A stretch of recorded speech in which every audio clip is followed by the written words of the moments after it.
This is Joy News Prime with me, Ernest Manu. Our headlines this hour. Education Ministry moves to avert a possible food crisis in colleges of education as it announces the release of about 68 million Ghana cedis to cater for feeding grant that has been in arrears.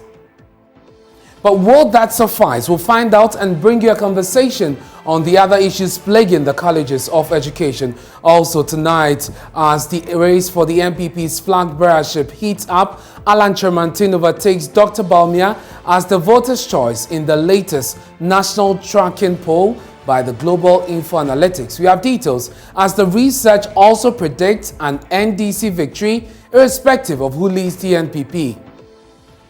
It's emerged that some students of the KNUST are gambling with their school fees, a phenomenon that may be accounting for the over 6,000 students being forced by the university to defer their courses for non-payment of fees.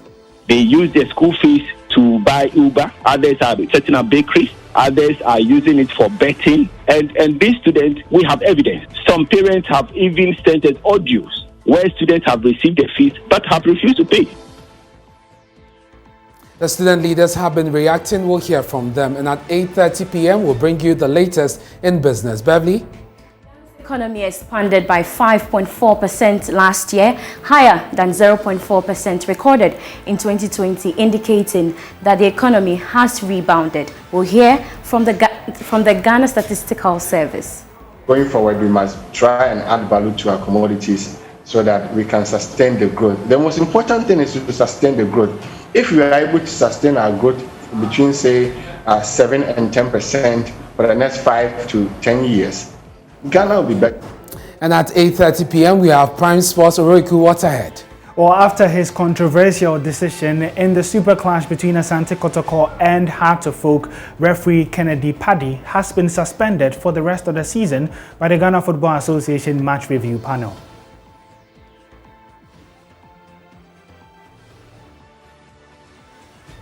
We have the latest of these stories and more here on Joy News Prime. You're live on DSTV channel 421 and GoTV 144. This is your home of independent, fearless and credible journalism. Stay tuned for details. Hello again, many thanks for joining us. Now, the Minister of Education, Dr. Yawose Duchum, has announced the release of about 68 million Ghana cedis to cater for the payment of food supplies to the colleges of education. Now, the release comes after the principals of the colleges issued a statement asking the teacher trainees to prepare to take up the full cost of feeding due to the non-payment of feeding grants. Now, the issue of the delay in payment of feeding grants to the colleges of education is just one of the myriad of issues plaguing the colleges. So, what are the issues? Well, we've been taking a look at them. Now, CTAC declared a strike on January 6 over failure of government to implement the 2017 to 2020 conditions of service. As agreed, they pressed forward with the strike action despite an order by the National Labour Commission to call it off. Now, CTAC subsequently, after a National Council meeting, suspended the strike on January 17.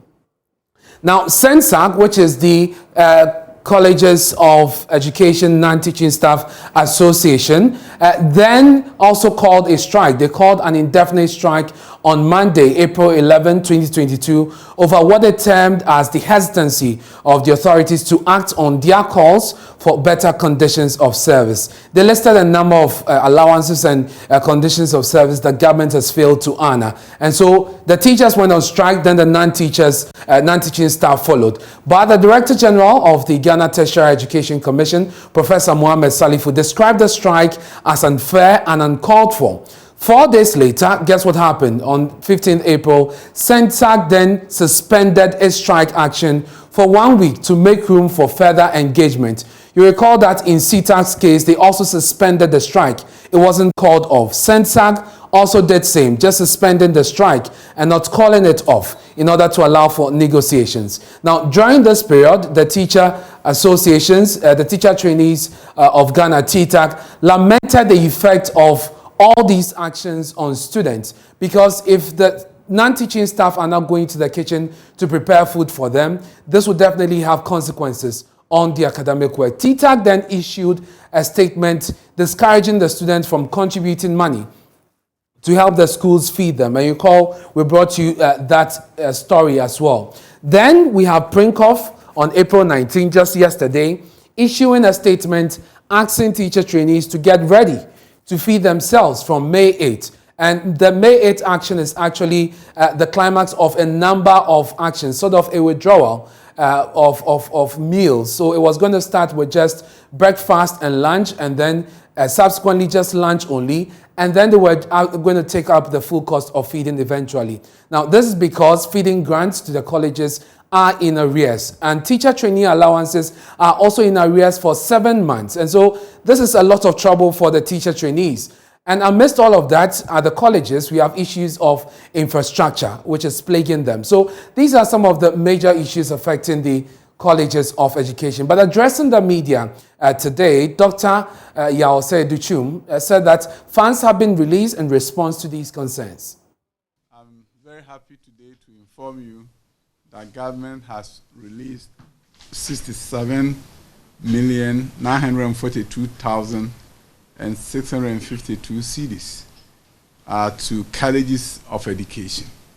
I know you may have read the media reports. There were many calls on us to respond to concerns of Prinkov, and we wanted to take advantage of your presence here to let the country know that the President of the Republic, the Finance Minister, and all those who have worked hard to ensure that various promises made to colleges of education are carried through has once again delivered on their promise. And that is why this amount has been released to colleges of education.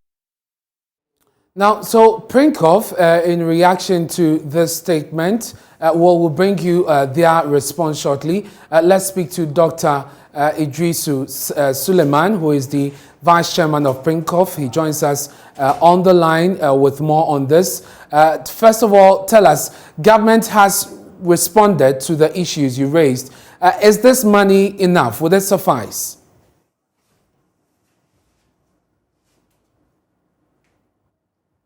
Well, we seem to have issues reaching the Vice Chairman of Prinkov, Dr. Idrisu Suleiman, to bring us some reaction to this latest issue. But Kwesi Kwarteng speaks for the Education Ministry, and he joins us also via Zoom with more on this. Mr. Kwarteng, this amount of money, it covers how much of the areas which Prinkov is unhappy about?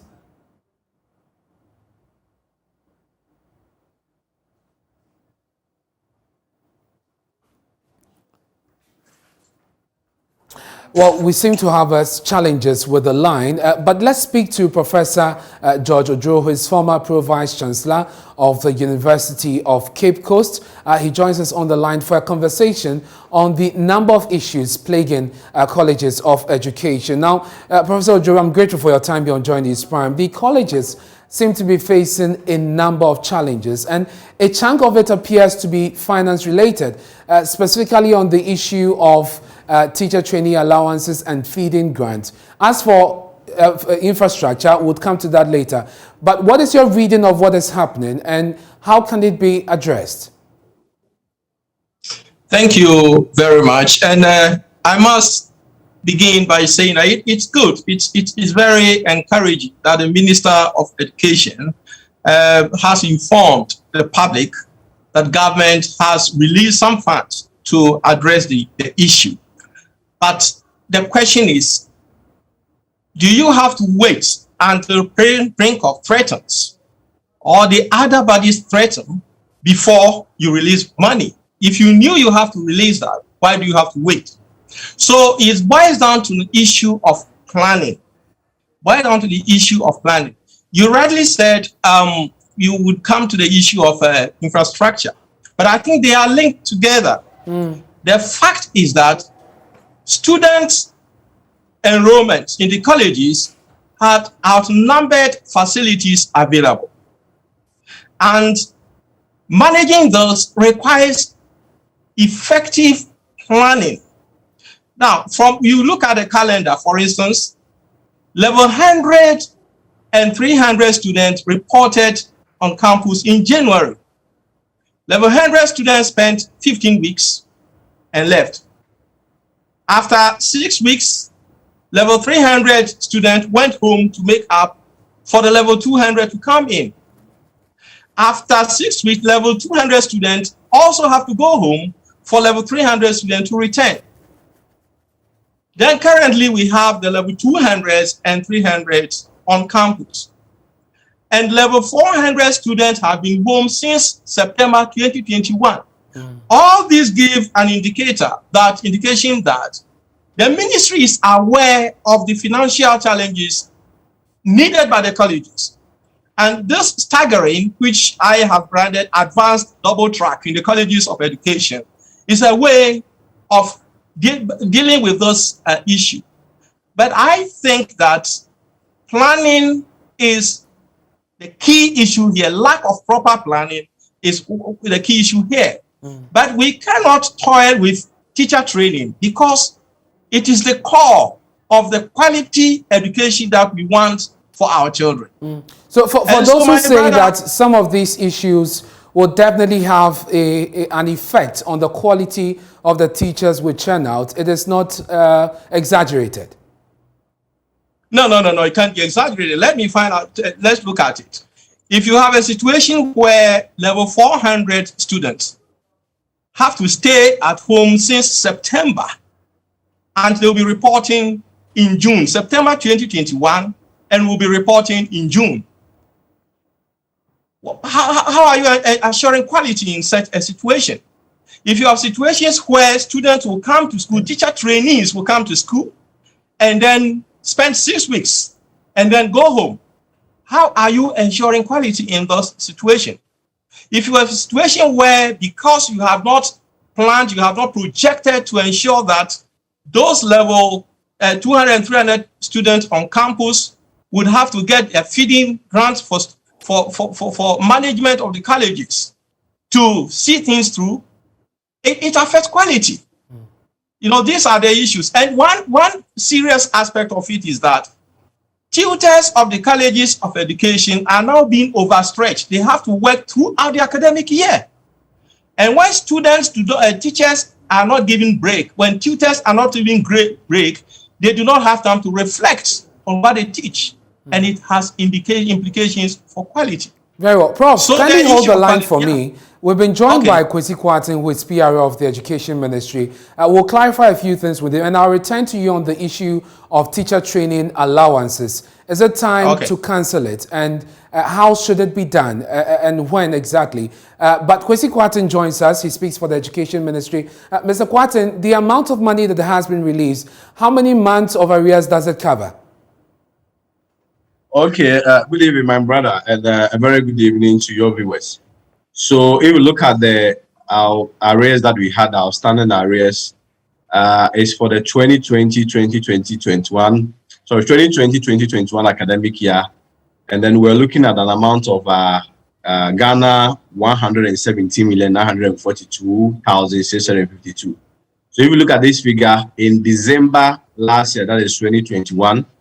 An amount of 50 million Ghana cedis was actually paid, which means that government ought to have committed an amount of 67,942,652. That is actually the money that was paid or released today. So those were the outstanding arrears for the 2020-2021 academic year in full. Okay. And then such release were made today. Very well. So it means that once this amount hits the account, the feeding grant is not in arrears anymore. Yes. So for the 2020-2021, that is the amount that was in arrears. But of course, if you look at 2021-2022 academic year, that is the ongoing academic year, which is the balance due to pay. So that is not in arrears because even the academic year is still ongoing. But in terms of those that were in arrears, which was the basis for PRINCOF issuing out those press release or press statement.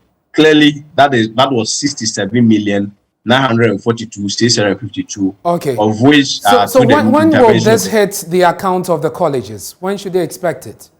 So I established contact with the director of GTech, Professor Salifo, And then I am aware that hopefully tomorrow we should have a reflection of such an amount through the accounts. And of course, I mean, if you know the monies that were paid, you are having the monies having to be divided into two, where half goes to through the student loans trust fund. That is that component which goes to the students directly as part of those that they use for their own basic welfare. Yeah. And that other half component also goes to the feeding.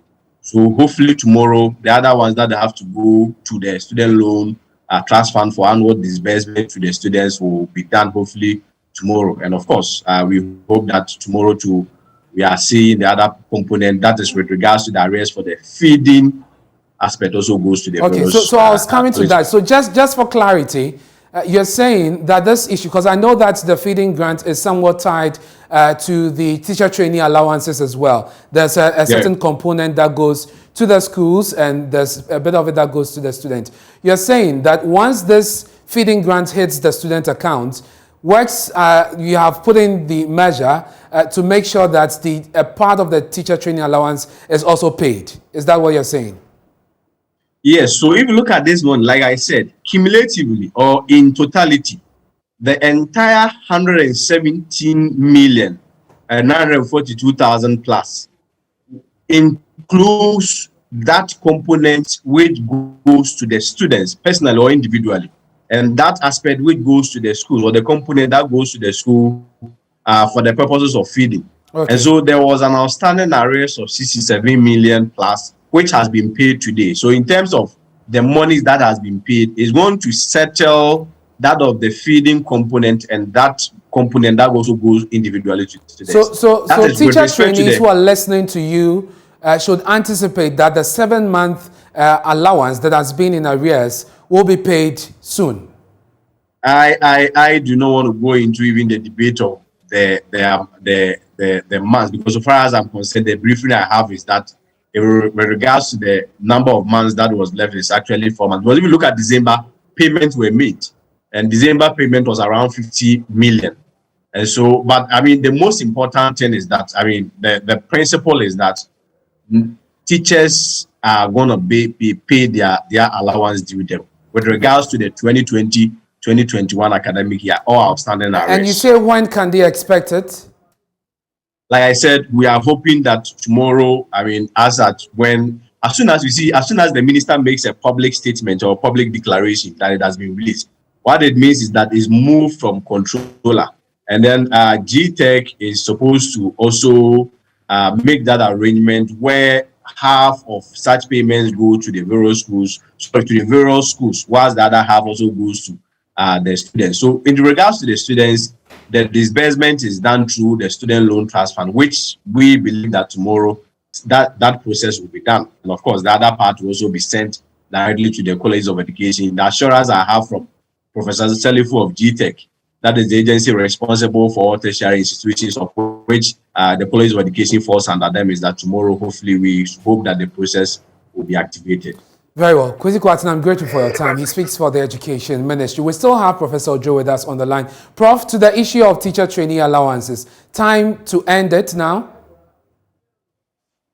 Thank you very much. I think we need to look at the challenges that we have.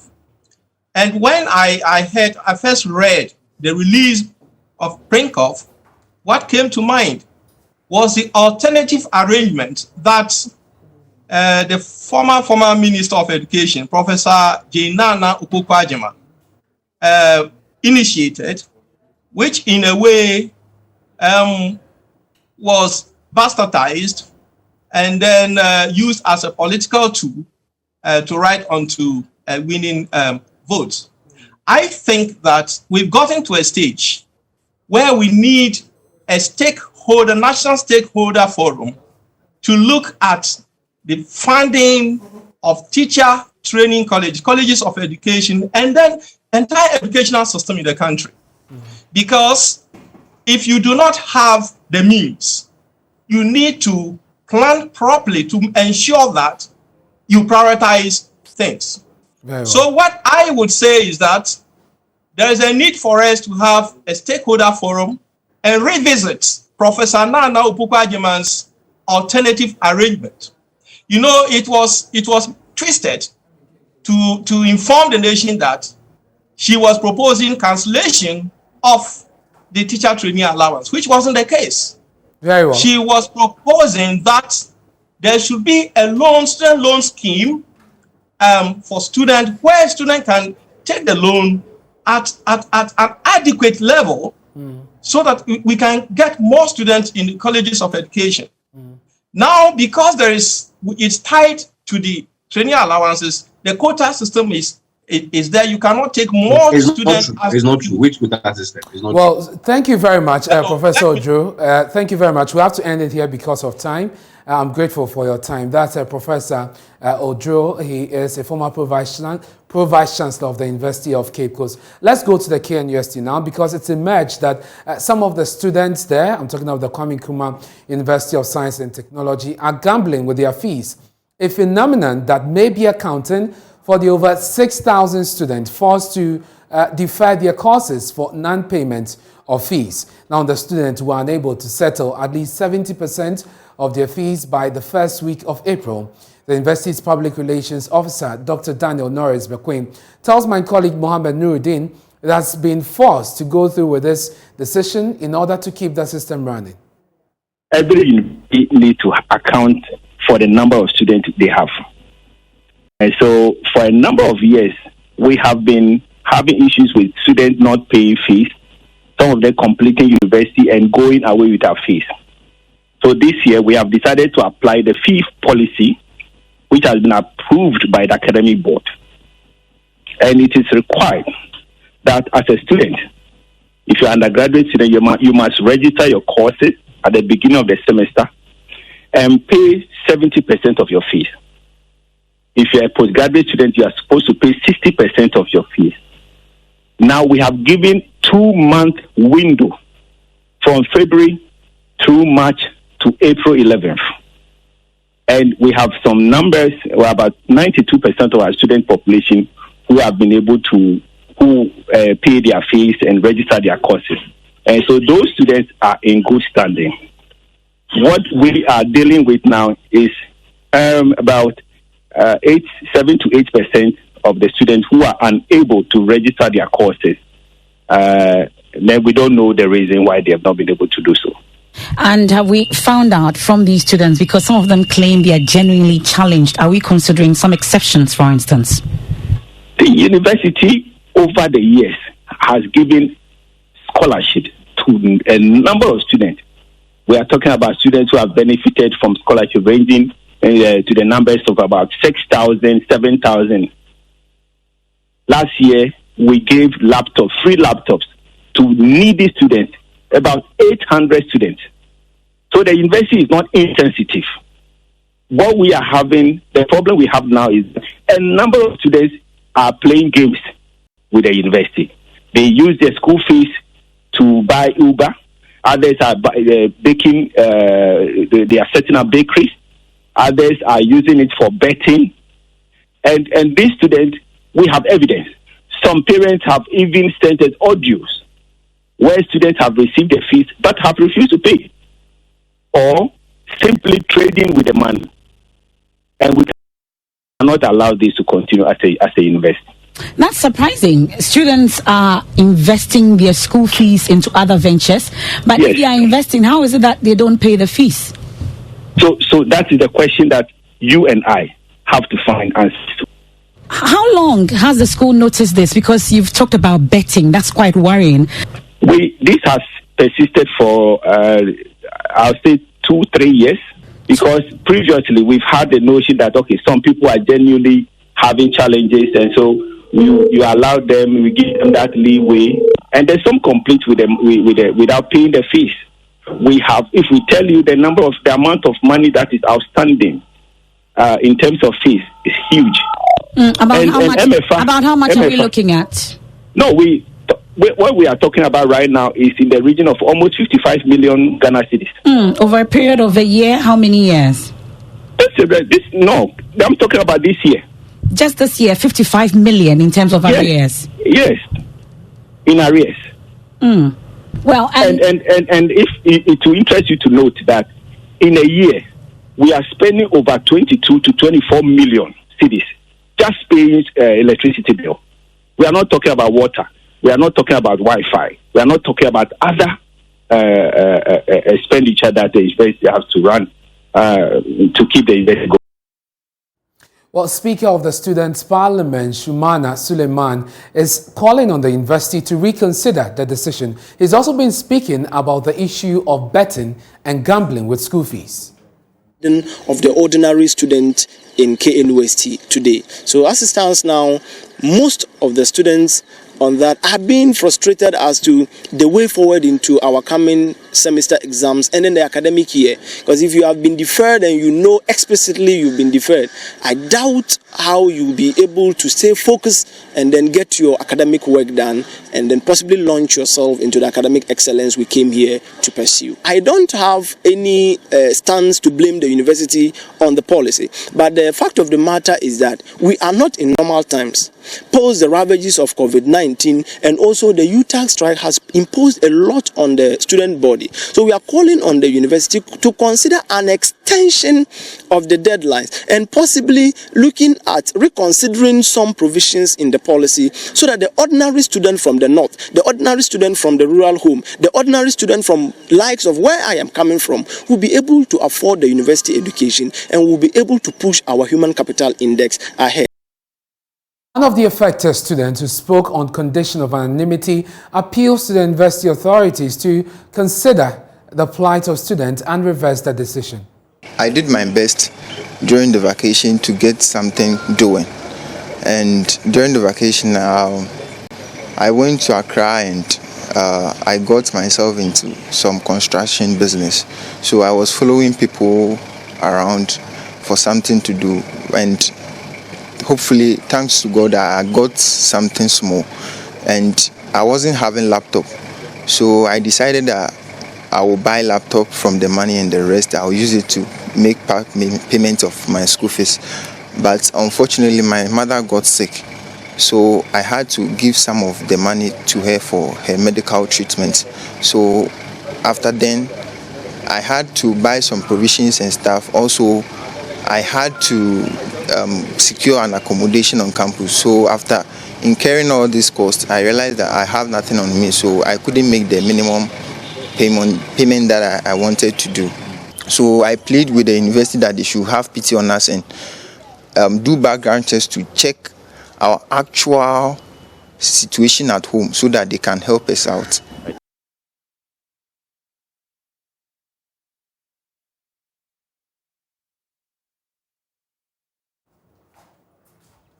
Let's do some other stories here on Joy News Prime. Vice President Dr. Mahmoud Bawumia has been taken over by the Trade and Industry Minister Alan Chemantin as the voters' choice for the MPP's flag bearership in the latest survey from Global Info Analytics. The research, which sampled voters in 34 constituencies, put the Trade Minister in the lead with 35% ahead of Dr. Bawumia's 28%.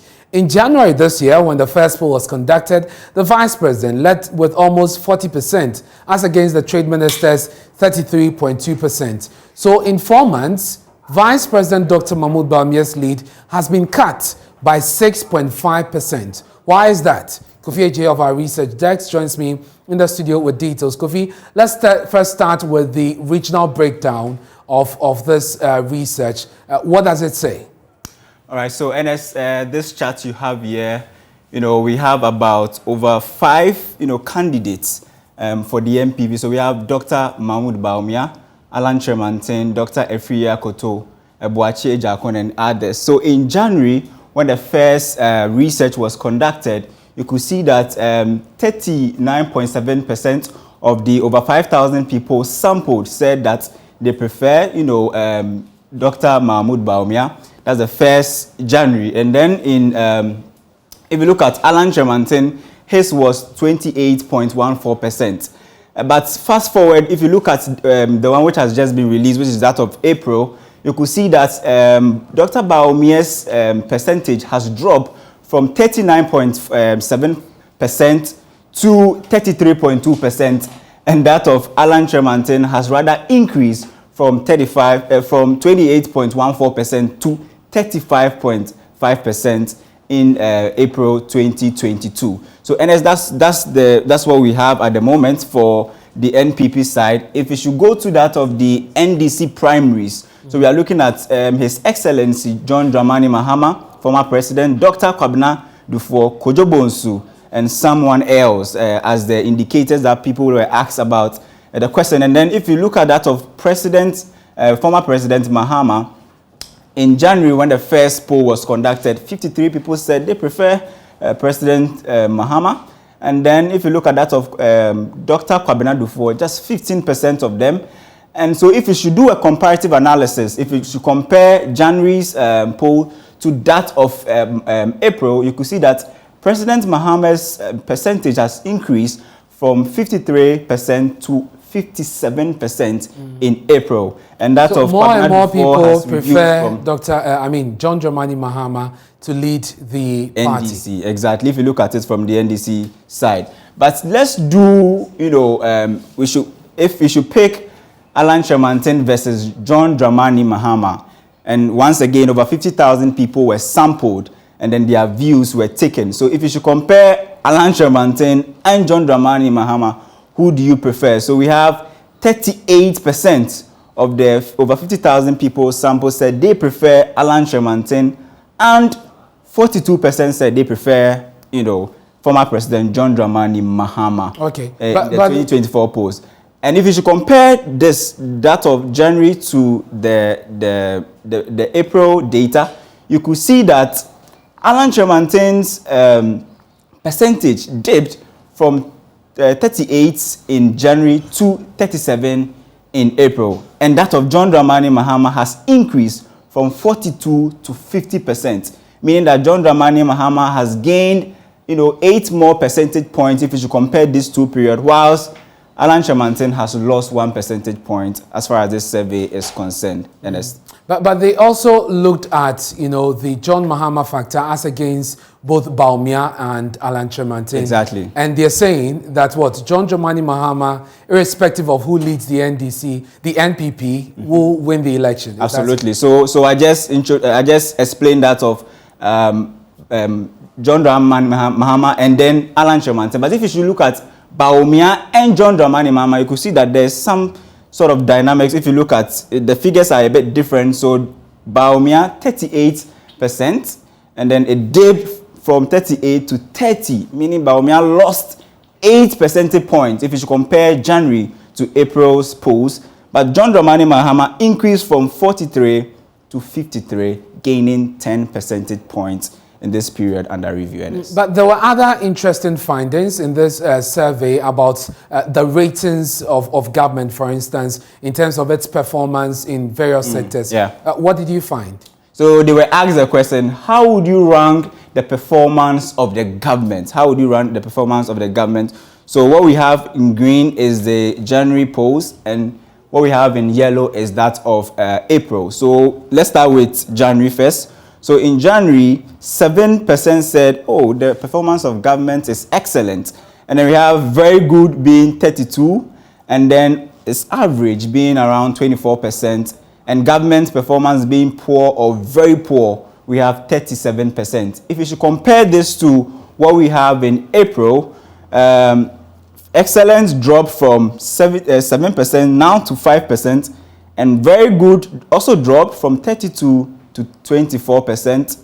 Average, however, also dropped from 24 to 23%, and now very poor or poor, however, increased from 37 to 48% in the period under review, Ernest. And if you should also compare, they were also asked the question, how would you respond to the approval of the controversial e-levy? So let's look at some of the responses. So 9% said no effect on their Momo use. They said they are indifferent. And then 18% said they will find alternative to avoid tax. And then let's look at the biggest share, which said 40% said they will use Momo when it is absolutely necessary. And then 26% said they will withdraw their funds. 7% said, I don't use Momo at all, Ernest. Very interesting details there in that survey. Kofi Eje, thank you very much for bringing us those details. You're watching Joy News Prime with me, Ernest Manu. We're taking a break. When we return, we'll bring you more stories. Please stay with us.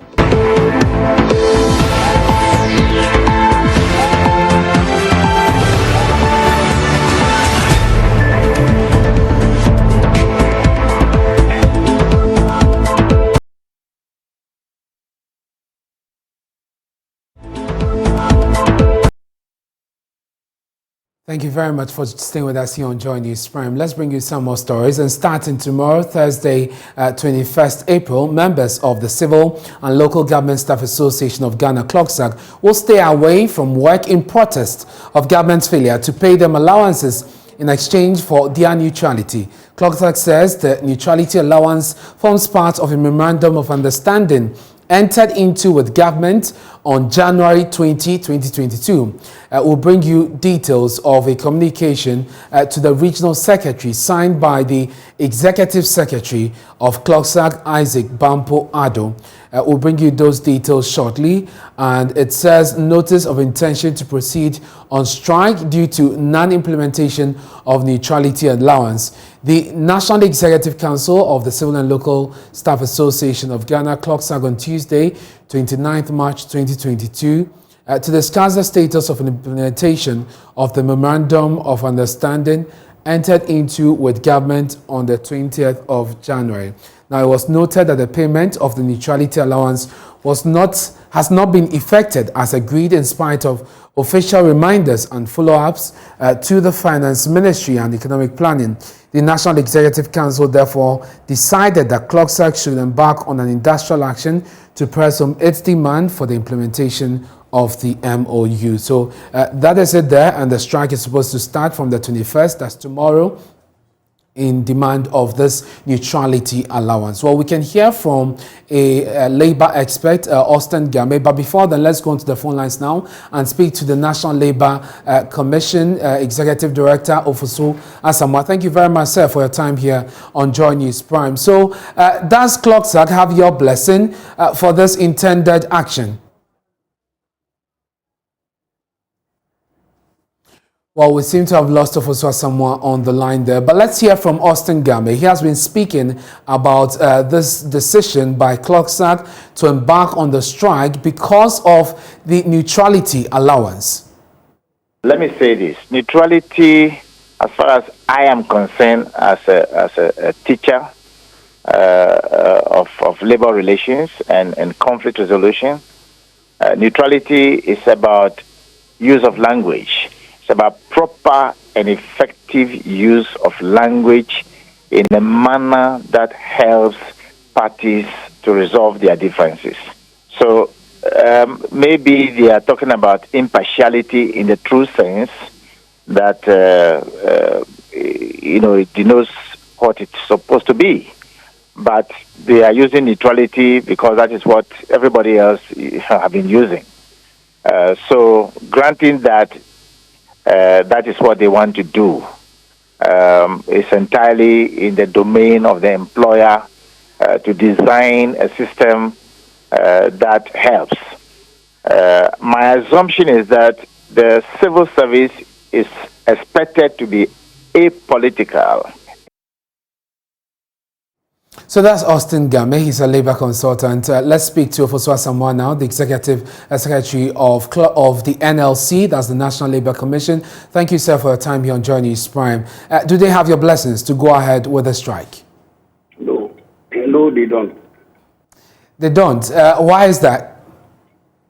Well, they gave the notice of the strike, and then the NLC need the necessary intervention. Mr. Asamoah, if you could just speak up for us. You're saying that the notice of the strike did not come in time? No, it came, except that we make the necessary intervention to make sure that it doesn't mature into an active strike. Okay, so you've been engaging them? Yes, we brought them together at the National Labor Commission last week, and then we gave them the chance to further engage with the Ministry of Finance, which has been ongoing, including today, this morning till evening. So there is no strike tomorrow, no. And so you're saying that as at this evening, in your engagement with CLOGSAG, the decision was reached that this strike will not come off? The engagement was between CLOGSAG, the Ministry of Employment and Labor Relations, the Ministry of Finance, and the Fair Wages and Salaries Commission. It did not include the National Labour Commission.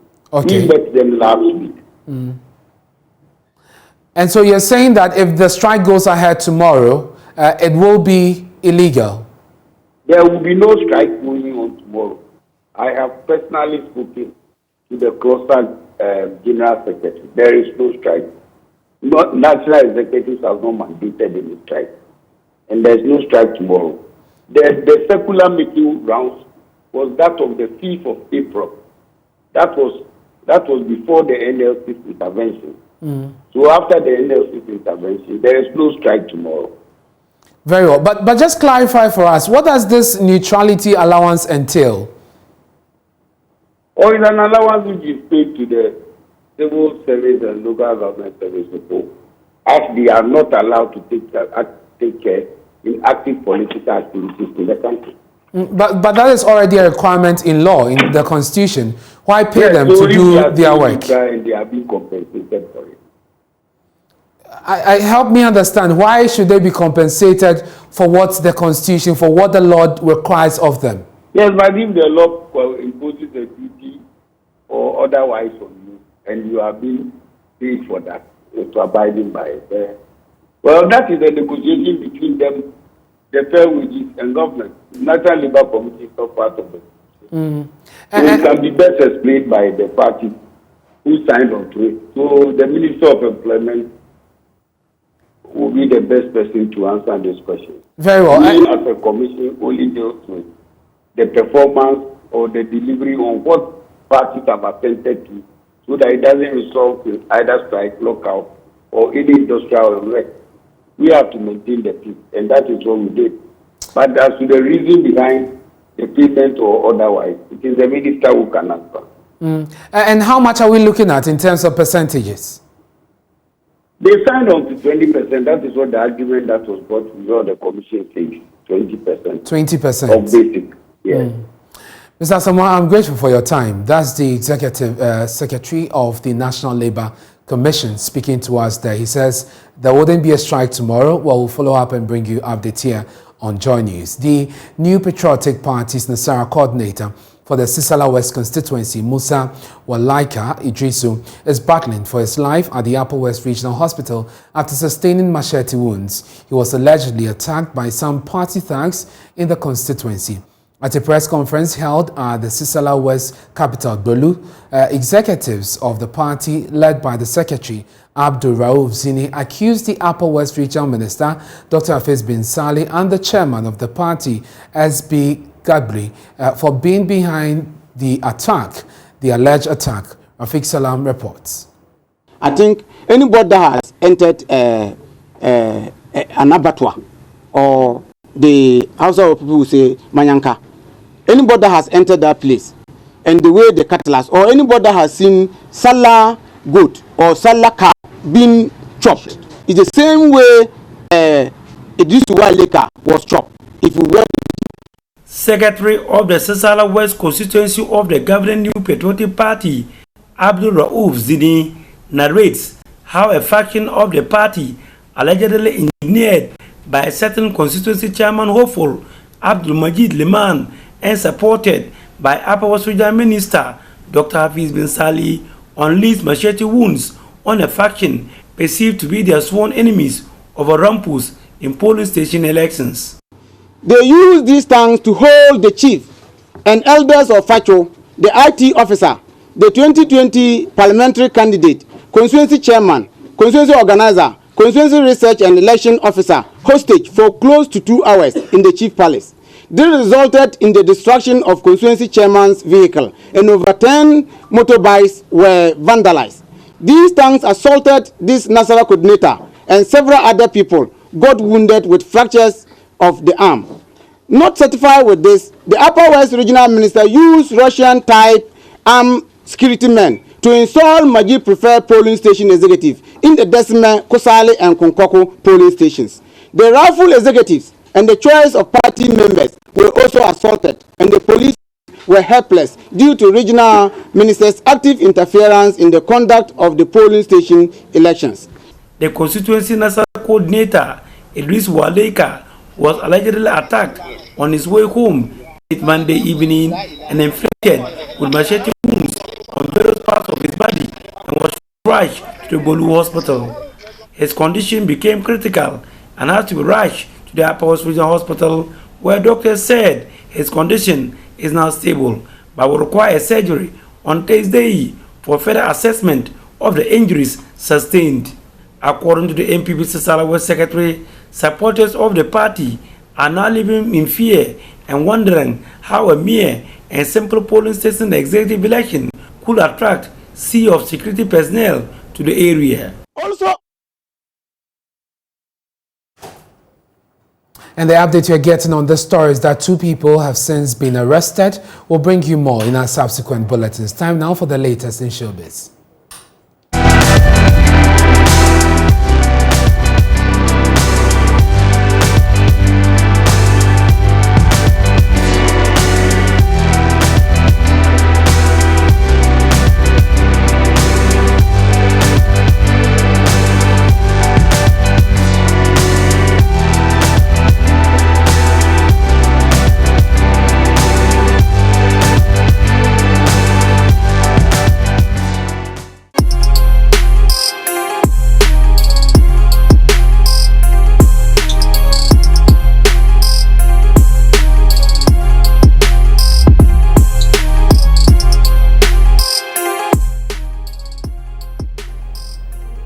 My brother IB is here. He has the very latest. How are you doing? I'm great. Yourself? Feeling much better now? Yep. I think so. You're recovering? Yes, in the process. I'll be fit very soon. Okay. All right. So what do you have for us? Yes, Empress Gifty doesn't seem to understand why people are trying to separate secular musicians from gospel musicians. She believes that they are all the same people with same talents from God. Once as music, she doesn't believe in the separation. Well, she said this in an interview with Kofi Hayford on the Drive Time on Joy 99.7. She says she's not a secular artist. She's just real, and she says it just as it is. Let me correct this. I don't see why you have to differentiate secular artists, and are they not human beings? Oh, they are. It is their gift. Do you get what I'm saying? This is Empress, and I am real. I say how it is. I don't hide my feelings. I don't need to pretend for you, sweetheart. You see, there are so many people who we see on TV, but they are different person. I don't want to be like them. If I want to wear shorts, I'll wear it. What you see is what you get. Yes, that is Empress for you. Okay. I am a real person. I tell them my mind. So they think, oh, this one, I think if you're a Christian, you need to keep quiet and go and pray and ask God for direction. There are certain things you add wisdom. There's no prayer around it. You need to tell the person, hey, my friend, sit well. What you are doing is prayer. No.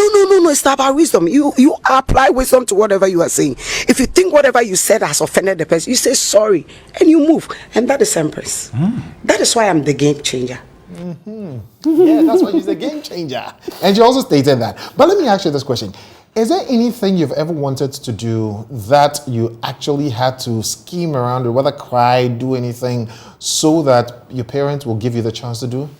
Well, I don't quite remember. I think as far as I know, I've had their blessings for almost everything. Well, it is not same with Kitty. Kitty just revealed that he had to cry at a family meeting for the family to allow him pursue his career, which happens to be music. When everything was over, I had to call another family meeting by myself and cry. I don't lie to you. I cried. That was my small way of, getting my way. I cried to them. I'm like, hey, if they want, that time I had some punk, I'll cut my hair and wear suits, because they want me to be in an office and wear suits. I'll do it, and I'll never be happy in my life. There's some semantics, some small dramatics, and they say, okay, fine. We give you 1 year to do your music. After 1 year, I think that time was during when I was doing my national service. After 1 year, if we don't see anything happening for you, we beg. You are going back to school. Exactly. Go and do your masters and get a good job and sit in the office. And I was like, Hey, 1 year. So that 1 year for me was do or die. Like it had to work. That 1 year, if it not happen for me, means Charlie, this is not life is not a movie. This one is happening reality. So during that 1 year, God being so good, Richie taught me how to produce. So that's why I started experiments. Like after work, I'll close work around 5, go to the studio, be there like till midnight, trying to experiment with beat making. This was after Hitsmaker? Yeah, after Hitsmaker. During Hitmaker was my final year, so after that 1 year, I was like going to the studio after work, trying to experiment on beats, and then boom, Say You Love Me dropped. And Charlie, when I go to the office now, they are treating me different in the office. Hey, Charlie, this boy, you become a star. And when you treat me out there, hey, if you don't treat me, I'll become a star. And then Other dropped, and I was like, God, that is for me. And when I go home, there is the level change. There's respect. So you see, I strongly believe that 1 year was a very good motivation. He was given the chance, and that's what matters. Thank you very much, Ivy. You're welcome. That's our show for tonight. Grateful for your company. Please log on to myjournline.com. You'll find more stories there. My name is Ernest Manu. Up next is Prime Business with Beverly. Stay tuned.